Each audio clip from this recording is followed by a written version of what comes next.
Hello darlings, Namit Malhotra's Ramayana the introduction వచ్చేసింది. So just a glimpse అన్నమాట. సాయి పల్లవి, రణబీర్ కపూర్, మన యష్, రాకింగ్ స్టార్ యష్, వీళ్ళందరూ ఉన్నారు. చాలా పెద్ద క్యాస్ట్ ఉంది. 15 మెంబర్స్ దాకా ఉన్నారు, పెద్ద పెద్ద వాళ్ళు. సో దాని గ్లిమ్స్ వచ్చింది, చూద్దాం. గ్లిమ్స్ అంటే పెద్దగా ఏం ఉండదు, నేను ముందే చెప్తున్నా. ఏదైతే క్రియేట్ చేసింది ఏంది బాగుంది. ఈ సీన్ చాలా బాగుంది.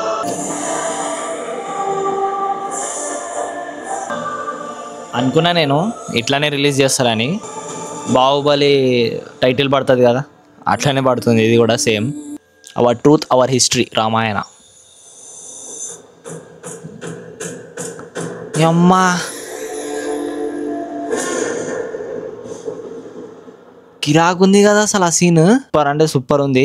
ఇంకా మొత్తం రావణ అదే మన యష్ అయితే కరెక్ట్ గా చూపెట్టలేదు, జస్ట్ ఇట్లా తిరిగే చూపెట్టిండ్రు. ఈ చెట్లలో అట్లా ఎక్కి దుంకడం రాముడు మస్తుంది అబ్బా. రణబీర్ కపూర్ అసలు ఎంకల్ మొత్తం అన్రియల్ ఇంజన్ యూజ్ చేసిండ్రా ఏంది, గింత బాగుంది. సూపర్ ఉంది. విఎఫ్ఎక్స్ అయితే కిరాక్ కిరాక్ కిరాక్, జస్ట్ బ్రిలియంట్ విఎఫ్ఎక్స్. మస్తు అనిపిస్తుంది చూస్తుంటే. ఇప్పుడు హైప్ పెరుగుతుంది, ఎందుకంటే ఎన్ని రోజులు దద్రబొట్టు రూమర్స్ వస్తున్నాయి, అన్నీ వస్తున్నాయి. సో దానివల్ల అసలు హైప్ అనేదే ఎక్కుతుంది తగ్గుతుంది. ఫస్ట్ థింగ్ ఏంటంటే నమిత్ మల్హోత్రా, నితేష్ తివారీ కాబట్టి, పైగా బాలీవుడ్ కాబట్టి, ప్రస్తుతానికి దాంట్లో సినిమాలు కూడా సరిగ్గా లేవు కాబట్టి పెద్ద హైప్ లేదు. సో చూద్దామని అనుకున్నాం, బట్ ఈ సీన్ ఏదైతే చూస్తుంటే సూపర్ అంటే సూపర్ ఉంది విఎఫ్ఎక్స్.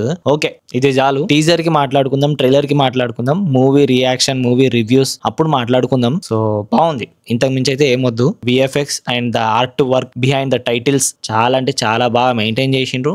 సూపర్ ఉంది, good work. So yeah, subscribe to my channel movie thug, like, share and comment. So yeah, bye darlings.